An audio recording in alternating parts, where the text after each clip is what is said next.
ৰঙিয়া পথৰ মাজতে ভুঁই ৰুই ৰাইজৰ তীব্ৰ প্ৰতিবাদ। কৰৰা গড়ভিতৰ বালাগাঁৱৰ এটি পথে জলাকলা খুৱাইছে ৰাইজক। পৰিৱৰ্তনগামী চৰকাৰৰ দিনত বাট-পথৰ দুৰৱস্থাই উদঙাইছে চৰকাৰৰ ফোঁপোলা স্বৰূপ। বছৰ বছৰ ধৰি যাতায়াতৰ নামত জমৰ যতনত ভুগিছে বৃহত্তৰ অঞ্চলৰ ৰাইজে। বিধায়ক তথা ৰাজ্যিক বিজেপিৰ সভাপতি ভৱেশ কলিতাৰ গৃহ সমষ্টিৰ বাট-পথৰ উন্নয়নৰ নমুনা এয়া। এই পথছোৱাত আজিলৈ এচপৰাও মাটি নপৰাৰ অভিযোগ ৰাইজৰ।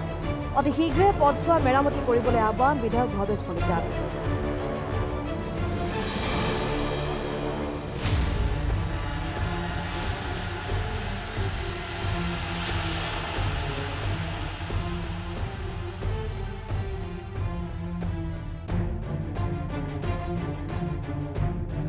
আমি জনা কিন্তু আমাক কিয় বা গুৰুত্ব নিদিয়ে।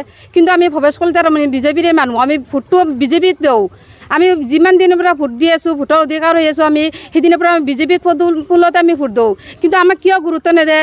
আমাৰ বুলি ৰাস্তা এইটো চৰকাৰী ৰাস্তা কি নহয়, কিন্তু বছৰে বছৰে 5 বছৰ পিছৰে আমাৰ সভাপতি হয়, এই সভাপতি চব বদলি যায়, কিন্তু আমাৰ ৰাস্তাৰ কাম কোনো নকৰে।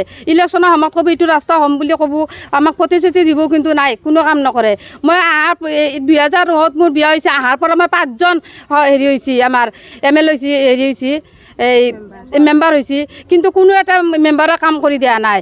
এইবাৰ হ'ব হেৰি ইলেকশ্যনৰ মতো আমি কৰি দিম, কিন্তু এইটো আমাৰ চৰকাৰী ৰাস্তা। আমাৰ চৰকাৰী ৰাস্তা কিন্তু নহয়, প্ৰাইভেট ৰাস্তাবিলাক হয়।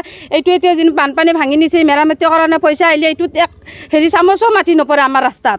চৰকাৰী ৰাস্তাবিলাক কিয় নহয়, আমাৰ চলিবলৈ নেই। ইমানখিনি ভিতৰৰ অঞ্চলত কিমান চলি আমি কষ্ট কৰি কোলাত নওঁ। আমি পানী 1 বাল্টি আনি তাতে কোনোনে বাইদেউ তাতে ঘৰৰ পৰা খুজি পানী লৈ এনে চলিৰ ভৰি ধুৱাই এনে পিছত স্কুলত জোতা মোজা পিন্ধি আমি স্কুলত লৈ যাওঁ। কিমান কষ্ট কৰি, কিন্তু আমাৰ এই কষ্টবিলাক কিয় দেখা নাপায়, সেইটো মোৰ অনুৰোধ। আমাৰ কষ্টবিলাক কিয় আমাৰ ভৱেশ কলিতাই কিয় দেখা নাপায়, আৰু আমাৰ ৰাস্তাবিলাক কিয় কৰি নেদে। এইখিনিতো ভাঙা আৰু আগত গিলি যাওক।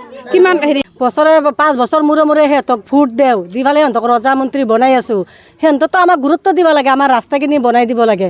আমাৰ চলি স্কুলত যায়, ক্লাছ 10ত মোৰ আপাটো পঢ়ি আছে, আমি দুখীয়া মানুহ, টিউশ্যন দিছোঁ। আপাটো টিউশ্যনত যাব নোৱাৰে, সদায় চাইকেলখন পামচাৰ হয়। আমি সদায় আৰু চাইকেল বনাব পাৰোঁ নেকি কওকচোন আপোনালোকে। তে সেই আমাৰ ভৱেশ কলিতা ডাঙৰীয়া ছাৰে আমাৰ এইটো ৰাস্তা কিয় মেৰামতি কৰিবলৈ টকা পইচা নিদিয়ে, বা আমাক সিহঁতে ৰাস্তাটো বনাই দিব লাগে, কিন্তু এইটো ৰাস্তাৰ গুৰুত্বই নকৰে সিহঁতে। আমি মিটিঙত গেলি ছাৰক কওঁ, ছাৰা আমাৰ ৰাস্তাটো বেয়া, আমি ইমান কষ্টকৈ চলোঁ, আমাৰ ৰাস্তা হ'ব ৰাস্তাটো হ'ব, কিন্তু ৰাস্তাৰ খবৰেই নাই। কৰি দিম বুলি মুখেদি কয় ছাৰে, হ'ব আপোনাৰ ৰাস্তাটো হ'ব, চিন্তা কৰিব নালাগে, কিন্তু ৰাস্তা আজিকালি হোৱাই নাই। আমি কেনেকৈ চলোঁ এই ৰাস্তা দি। আমি কণ্ট্ৰল ৰেচনৰ 15 কেজি চাউল লৈ আহিব নোৱাৰোঁ, ইয়াতে পৰি যায় আমাৰ চাউল। এতিয়া মানুহ নাহে, আলহী মানুহ কৈ আমাৰ ছোৱালীগিলা ল'ৰাগিলা বিয়া ভাল ঘৰত বিয়াও কৰাব নোৱাৰিম, বিয়া দিবও নোৱাৰিম। এতিয়া আহিব নেকি ভাল ছোৱালী এটা নিবাৰ কাৰণে, ভাল ঘৰৰ ল'ৰা। ইমান বেয়া ৰাস্তা। আজিকালিৰ যুগত এনেকুৱা ৰাস্তা আছে নেকি? আমি ৰঙিয়া টাউনৰ ওচৰত থকা মানুহ, আমাৰ এই ৰাস্তা বেয়া। মানে এনেকুৱা হৈ আছে, আপোনাৰ বোকা হৈ আছে, স্কুলত চলি পলি আহিব নোৱাৰে, বেমাৰ আজাৰ হ'লেও এনেকুৱা আহিব নোৱাৰে। ইয়াৰ মাজতে মোৰ মায়ে পৰি কেনে ইয়াতে ভৰি ভাঙি গৈছে। এনেকুৱা অৱস্থা হৈ আছে ৰাস্তাটোত। বেমাৰ আজাৰ হ'লে আমি দাঙি কেনে নিব লাগে, এনেকুৱা হৈ আছে। এইটো বছৰ দিনৰো বেছি এনেকুৱা হৈ আছে। আপোনাৰ কি বুলি কয়, চৰকাৰী ৰাস্তা, কিন্তু এইটো ৰাস্তাত 1 টকাও নিদিয়ে চৰকাৰৰ ফালৰ পৰা। এই ৰাস্তাটো আপোনাৰ এই বালাগাঁৱৰ ভিতৰৰ পৰা একদম মেইন ৰোড যায়। ইয়াতে দৈনিক আপোনাৰ 500-400 এনেকুৱা মানুহ অহা যোৱা কৰে। আজি আমাৰ এই চবেই লগ লাগি কেনে ইয়াতে ৰাস্তাত কঠীয়া ৰুই দিছোঁ, যিহেতু আপোনাৰ ৰাস্তা দি অহা যোৱা কৰিবই নোৱাৰি।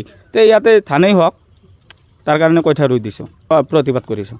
গুৰুত্ব দিয়া নাই ভৱেশ কলিতা ডাঙৰীয়াই গুৰুত্ব দিয়া নাই। এতিয়া ক'ব লগা হ'লে এনেকুৱা হ'ব, যিহেতু আমি প্ৰত্যেকবাৰেই জনোৱা যায় যে এই ৰাস্তাটো এনেকুৱা হৈ আছে, যে কিবা অলপ মেৰামতি কৰি দিয়ক, আকৌ মেৰামতি নকৰে।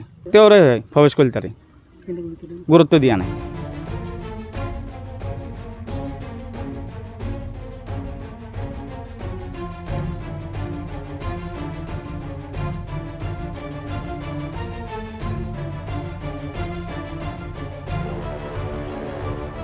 ৰঙিয়াৰ পৰা হেমেন কলিতাৰ ৰিপৰ্ট, ডেমক্ৰেটিক আছাম।